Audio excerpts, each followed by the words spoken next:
D'abord, ils ne sont pas juges. L'un l'a été, l'autre, ils sont procureurs, ils sont magistrats. Enfin, ils sont magistrats en titre. Parce que certaines attitudes, je rejoindrai ce qu'a dit mon voisin tout à l'heure, avec moins de fougue, mais avec tout autant de conscience que lui, certaines attitudes peuvent quand même surprendre de la part de magistrats, parce que nous avons tous prêté le même serment, et ça serait bien que tout le monde s'en souvienne.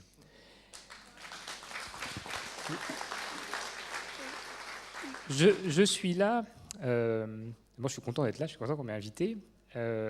C'est la deuxième fois que je viens aux universités d'été du MoDem. La première fois, c'était quelques mois après l'arrivée de Nicolas Sarkozy à l'Élysée. C'était à Seignos. La plage n'était pas loin non plus. Je me souviens que j'avais eu un discours évidemment assez noir parce qu'à l'époque, on commençait à voir un certain nombre d'évolutions. D'abord, je crois que tout ce qui s'est passé en matière de justice depuis 2007, il n'y avait pas de surprise. Tout avait été annoncé avant. Ça, pour une fois, c'est sûr. Ce qu'il a annoncé, il l'a fait, en tout cas dans ce domaine-là. Et ce qui est très inquiétant, à l'époque, nous avions déjà les peines planchées qui se démarquaient, la carte judiciaire qui s'annonçait, la réforme de la Constitution avec la mise au pas de la magistrature et la réforme du Conseil supérieur de la magistrature, avec la mise en minorité des magistrats, j'y reviendrai. Et j'avais été effectivement très inquiet. Je reviens aujourd'hui, à quelques mois avant son peut-être éventuel départ, et c'est toujours évidemment le moment des bilans. Et entre-temps, entre ces 4 années, nous avons fait il y a 2 ans un congrès à Paris, et ça ramène à Montesquieu, qui s'appelait « Esprit des lois, es-tu toujours là ?» Et évidemment, le simple fait de poser la question, et ça répond aussi à votre question sur l'indépendance, la réponse était non. Et quand on parlait tout à l'heure de la nécessité, alors je veux dire, c'est difficile d'être le dernier à passer, d'abord parce que je n'ai pas la fougue et la langue verbale de mes deux voisins, et puis parce qu'évidemment beaucoup de choses ont déjà été dites, mais ça permet aussi de pouvoir éventuellement synthétiser sur les questions qui sont au cœur de ce que moi je pense, qui sont celles de la justice. Évidemment, il faut un pouvoir judiciaire en France. C'est hallucinant quand même que dans le pays de Montesquieu et de Tocqueville, on n'est encore qu'une simple autorité depuis 1958. Et d'ailleurs, beaucoup de nos collègues internationaux se demandent bien pourquoi, en France, on n'a pas franchi ce cap. Alors, le président de la République, lors d'une intervention à la Cour de cassation, juste après la réforme constitutionnelle, avait dit que c'était juste une question de mots, que c'était pas grave. D'ailleurs, si c'était si peu grave, on se demande bien pourquoi il n'a pas changé le mot quand il a fait sa réforme de la Constitution. Enfin, bon, passons. Toujours est-il qu'il ne l'a pas fait, mais maintenant, oui, il faut passer au pouvoir judiciaire. Mais qu'est-ce que ça veut dire, un pouvoir judiciaire dans notre pays? Ça veut dire qu'il y a 3 choses, à mon avis. Il faut d'abord lui doter de moyens, la justice. Alors c'est le vieux truc récurrent. Alors nous, à l'USM, on nous reproche toujours de dire « mais vous parlez toujours de moyens ». Bah oui, parce que le problème, c'est qu'on est bien placé pour savoir que sans moyens, il n'y a rien qui marche. Et que, pire que ça, et c'est probablement ça ce qui est dramatique, et qui a amené la situation que l'on connaît actuellement, c'est un profond malaise dans la magistrature, une profonde chute du moral. C'est parce que non seulement on ne nous a pas donné les moyens de fonctionner, que naturellement il y a un certain nombre de dysfonctionnements qui surviennent, et ça je ne vais pas les nier, c'est évident régulièrement, et que du coup, comme on n'a pas les moyens et qu'il y a ces dysfonctionnements, on vient nous les reprocher en nous disant qu'on est des gros nuls, des lâches, des incapables, des laxistes, des inhumains, etc. Et c'est la bonne vieille stratégie du bouc émissaire pour éviter évidemment de se poser les vraies questions, celles qui fâchent. Donc il faudra des moyens, on sait très bien qu'en période de crise, ça sera très difficile, on sait très bien que par rapport aux standards internationaux, le fait d'être 37e sur 43 au niveau du Conseil de l'Europe, c'est le classement de la CEPEJ, c'est pas moi qui les invente, c'est quand même la honte absolue, et c'est tellement la honte qu'en plus on régresse dans les classements. Remarquez, 37 sur 43, bientôt on est tranquille, on va être les derniers, comme ça on ne pourra plus régresser. Bon. Voilà, ça c'est le premier point, et je crois qu'à l'avenir, il faudra effectivement que dans les programmes, il y ait la question qui soit posée, des moyens qu'on donne à la justice, parce que c'est aussi la hauteur et l'importance, par ces budgets, que l'on donne à la fonction même, qui est celle de juger, et je rejoindrai mon voisin, c'est effectivement une fonction essentielle, et plus encore d'ailleurs en temps de crise, pour réguler les problèmes sociaux. La deuxième question, elle est celle du respect. Et nous, magistrats, nous ne demandons pas du respect pour nous. Nous demandons du respect pour la justice, et nous demandons du respect pour le justiciable. Et le problème qui existe à l'heure actuelle dans la magistrature, je reprendrai une phrase du dernier livre de François Bayrou, parce que j'ai un peu de cette lecture, et puis comme je suis souvent dans les trains et les avions, c'est vrai que ça occupe. Je crois qu'il faut bien voir que, et puis c'est un bon livre quand même, parce que je sentais une espèce de vague flottement, alors bon. Ouais. Non, je crois que, moi, il y a une phrase que j'ai bien aimée, et qui d'ailleurs, je ne sais pas s'il l'a écrite pour nous, mais en tout cas, elle colle bien à la justice, c'est la crise est morale, le moral est en berne, et la morale est en torche. Et je crois que c'est vraiment ça chez nous. Le moral est en berne parce que, je l'ai dit, on est systématiquement, depuis 4 ans, attaqué, stigmatisé, quels que soient les faits. Alors, Philippe disait tout à l'heure qu'on a été effectivement traité de petits pois par le président de la République. On a été traité de sournois par un garde des Sceaux, on avait d'ailleurs même déposé plainte contre elle. On a eu droit aux incapables, laxistes, irresponsables. C'est vrai que c'est facile d'attaquer les magistrats. D'abord parce qu'on n'est pas parfait. D'abord parce qu'on fait des erreurs. Et que moi, j'ai toujours soutenu que les magistrats doivent être responsables et qu'ils doivent payer de leurs erreurs devant le Conseil supérieur de la magistrature, à condition que les procédures soient transparentes et qu'elles ne soient pas fondées sur des motifs politiques et qu'on respecte les critères et les standards européens, ce qui n'est pas le cas actuellement dans notre pays depuis la réforme constitutionnelle de 2008. La deuxième chose, c'est qu'il faut bien avoir conscience que quand on a ces reproches permanents sur notre soi-disant inhumanité, alors qu'on gomme complètement ce qu'est le travail du quotidien d'un juge. Moi, tout à l'heure, j'entendais Dominique Versini et ce qu'elle disait de l'émotion qu'elle a pu ressentir quand elle voyait des mineurs qui lui écrivaient ou quand elle rencontrait des mineurs dans les centres de rétention. C'est exactement ce que ressentent les magistrats. C'est ce que ressentent les magistrats du parquet quand, au milieu de la nuit, ils sont appelés pour aller sur le lieu d'un crime et qu'ils découvrent un corps, parfois des enfants, assassinés et dans leur sang. C'est ce que ressentent les juges d'instruction quand ils vont sur le lieu d'un crash aérien, et j'ai instruit un dossier de crash aérien, et que vous voyez des dizaines de corps étalés carbonisés. C'est ce que ressentent les juges des enfants, et je l'ai été aussi, quand ils viennent vous dire « Papa m'a violé, il m'a fait ça et ça ». Et quand on vient ensuite, surtout de la part d'un certain nombre de responsables politiques qui n'ont pas dû beaucoup rencontrer les personnes que nous rencontrons dans nos cabinets, venir donner des leçons d'humanité, ben c'est juste carrément insupportable et c'est de nature à faire baisser le moral de tout le monde naturellement.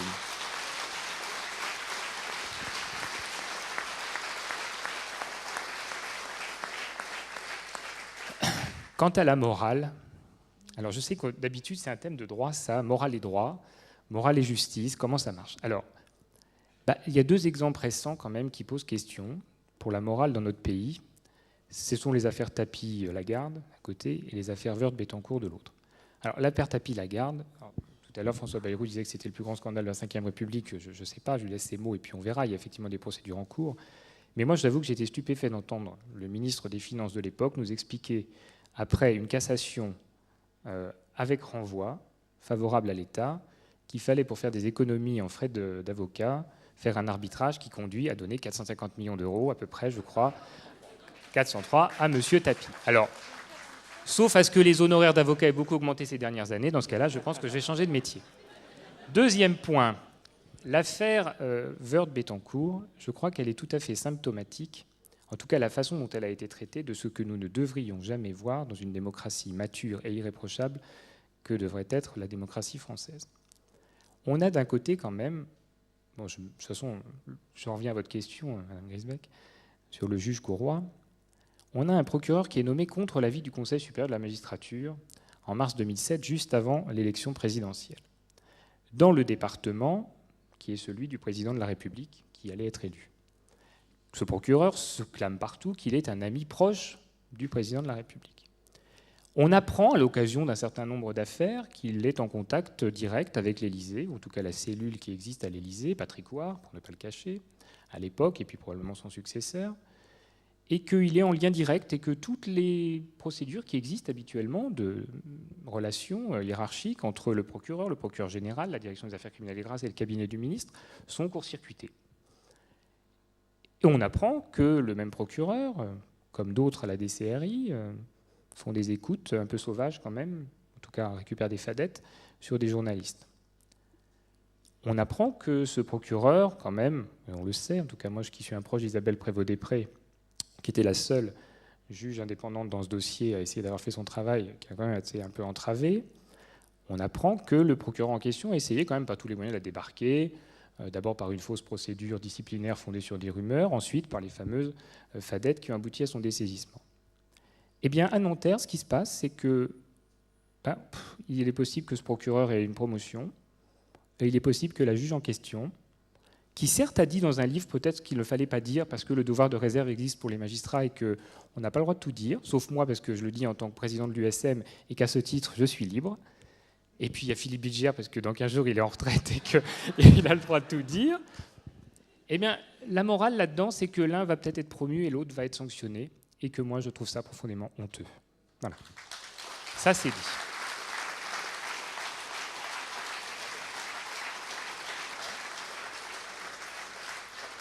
Pour une démocratie irréprochable, pour une vraie pouvoir judiciaire, il faut donc, je le disais, des moyens, il faut du respect, et puis il faut un statut et des garanties. Nous ne les avons plus dans notre pays. On a eu une overdose de lois dans tous les domaines. On a eu des lois extrêmement régressives sur le plan des pouvoirs des magistrats, celle sur les peines planchers. On a eu aussi une loi qui est complètement passée inaperçue, qui est celle sur le secret défense. C'est quand même le seul pays, en France, dans lequel on interdit à des magistrats d'accéder à certains lieux de la République, sauf à ce qu'ils y aient été préalablement autorisés par le ministère de la Défense et le Premier ministre. Nous n'avons jamais vu ça nulle part, et les avocats dans l'affaire de Karachi, avec qui nous avons été fréquemment en contact, ont déposé une fameuse QPC qui va bientôt être examinée par le Conseil constitutionnel, et j'espère bien que cette loi indigne sautera de l'arsenal législatif français pour que les magistrats français puissent faire leur travail jusqu'au bout, même si ça déplaît parfois au pouvoir. Il nous faut enfin une réforme, 2 réformes en réalité, mais qui sont toutes les 2 constitutionnelles, la composition du Conseil supérieur de la magistrature et le statut du parquet. Je finirai sur ça. Le CSM, je veux dire que quand la réforme de 2008 est intervenue, la partie judiciaire est passée un peu à la trappe parce que ça n'était pas au cœur, qu'il y avait beaucoup d'autres questions, et que je le dis, François Bayrou, parce que vous êtes là et qu'on en avait beaucoup parlé à l'époque, je veux dire que nous avons eu sur ces questions-là au MoDem une oreille attentive. Je veux dire qu'aussi il y a quelques parlementaires socialistes qui ont eu cette même oreille attentive, et que nous avons quand même réussi à avoir une réforme dans laquelle les magistrats sont mis en minorité, dans l'instance de régulation qui est celle qui assure les nominations, y compris les magistrats du siège, et qui assure la discipline, au profit de personnalités qui, dans le CSM nouvelle formule, sont des personnalités de grande qualité. Mais qui sont des personnalités nommées par le président de la République, le président de l'Assemblée nationale, le président du Sénat, avec le fameux veto au 3/5 complètement grotesque du Parlement, parce qu'on imagine bien que jamais aucun Parlement actuellement constitué au 3/5 n'ira voter le refus d'une présentation qui est faite par le président de la République. Et c'était une escroquerie intellectuelle, ce truc-là, parce que, vous l'avez dit, je crois, à l'époque, c'est parce que tout le monde parlait du 3/5, mais c'était à l'envers. C'était la validation au 3/5, ce qui est évidemment toute différente. Ça impose à la majorité de s'entendre avec l'opposition, alors que là, ça impose à l'opposition de démarcher de la majorité, ce qui est évidemment impossible. Il faut absolument rétablir ça. Vous savez, on est à l'opposé de tous les standards européens. Il y a encore une recommandation l'année dernière adoptée par le Conseil de l'Europe qui recommande au pays une majorité de magistrats. Pourquoi ? Parce que c'est une question d'indépendance, que cette indépendance, elle n'est pas faite pour nous, ce n'est pas une concession pour les juges, c'est pour permettre aux citoyens d'être sûrs, quand ils sont jugés, qu'ils le sont par des gens indépendants qui appliquent la loi et qui ne sont pas là parce qu'ils appliquent des desiderata et des pressions qui viennent d'ailleurs. Il faut quand même savoir que si nous devions entrer actuellement dans l'Union européenne, nous n'y entrerions pas, parce que notre CSM n'est pas conforme, et que l'on demande actuellement aux pays qui vont entrer, comme la Croatie notamment, de modifier en sens inverse de ce que nous avons vécu la dernière fois. Et dernier point pour finir, le statut du parquet. Voyez-vous, hier ou avant-hier, hier matin, j'étais à l'installation de M. Jean-Claude Marin, nouveau procureur général près la Cour de cassation. Alors c'était les dorures, les ors habituels. Et on a eu des discours, et notamment un discours de M. Marin, qui a commencé en remerciant le président de la République et le garde des Sceaux de l'honneur qui lui était fait de l'avoir choisi. Mon sang de magistrat, de démocrate, de citoyen n'a fait qu'un tour. Je trouve que ça montre le dysfonctionnement total que cela représente, parce que le procureur général près la Cour de cassation, qui est celui qui porte la loi, ou l'image de la loi, devant la plus haute juridiction française, doit plus que d'autres être indépendant, même s'il est au parquet, et que ce qu'avait fait en son temps Jean-Louis Nadal, notamment à la fin, même si je n'ai pas toujours été d'accord avec lui, dans les affaires Woerth-Bettencourt, dans l'affaire Tapie-Lagarde, dans les audiences solennelles de rentrée, les propos qu'il a tenus faisaient honneur à son métier. J'espère que M. Marin saura se reprendre. Le statut du parquet français doit naturellement évoluer. Les magistrats du parquet sont des magistrats à part entière. Ils doivent avoir les mêmes garanties en termes de nomination, en termes de discipline que tous les autres magistrats. Et il faut couper ce lien et ce cordon entre les magistrats du parquet et la chancellerie. Et ces instructions individuelles, qui sont soi-disant des instructions individuelles de poursuite, mais dont on sait bien qu'à partir du moment où vous en référez à votre autorité, il y a des instructions de non-poursuite qui arrivent et tous les magistrats vous diront qu'ils en ont été les victimes. Eh bien, c'est ça qu'il faut changer. Et quand on aura changé, coupé ce lien et rétabli un CSM avec une majorité de magistrats, non pas pour nous faire plaisir, mais parce que c'est conforme aux standards européens, je pense que la justice s'en sortira bien mieux. Je voudrais juste dire pour finir, parce que là aussi, je me sentais très proche de Dominique Versini, je suis aussi vice-président de l'Union internationale des magistrats.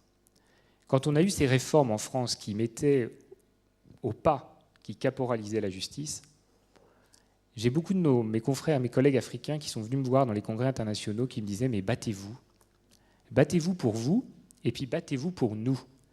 Parce que ce que vous allez implanter dans votre pays en France, nous, dans quelques années, nous allons l'avoir dans nos pays. Sauf que chez vous, en France, il y a encore des paroles libres, il y a une structure démocratique ancienne qui pourra reprendre la place. Dans nos pays, ça n'est pas sûr. Donc je le dis ici aussi, si nous avons à nous battre pour avoir une conception démocratique, européenne, fondée sur un certain nombre de standards, c'est pour nous, naturellement, citoyens français, et puis c'est aussi pour d'autres citoyens dans le monde qui n'ont pas la même chance que nous.